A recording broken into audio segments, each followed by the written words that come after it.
And we are back again mga estudyante. Tayo ay papasok na sa eskwelahan.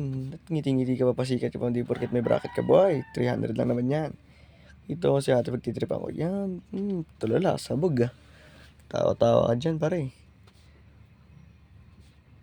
At yun nga, galad tayo papunta. Kumakanta ka pa.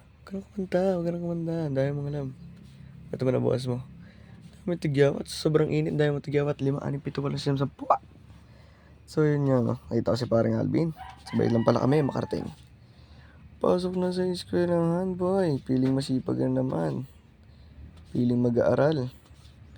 Puro kalokohan lang naman ginagawa. Inakbay natin si paring Alvin. Tawa siya. Umingiti siya kasi nakakamera nga.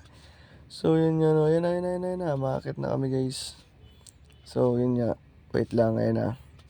Pasok na kami sa classroom. O vlog ka kunwari. Kupal. Ayun na. Kaya na, nahiya pa silang pumasok dyan kasi takot kay ma'am. Shoutout sa'yo ma'am. Ayun na nga no. Kakatok na yan dyan. Matok. Yan na. Nakalak nga. Yan na, nakalak kasi. Nakalak na. Kung kokotongan kita mamaya, huwag mo buksan. Buksan mo, bubuksan kita. Yan na, ang tagal buksan. Mainit na sa labas. Gusto ko na mag-aircon. Ayan na, nakapasok na ang bata. Ayan na, nagasandal na. Good morning ma'am. Good morning class Mr. Over our late. Di mo intindihan na English ko kasi English ko may grammar. Charot. Mali-mali mga sasabi ko ba. Ayan na, ganap na upuan. Ayan na, tabi sa akin si bata ko.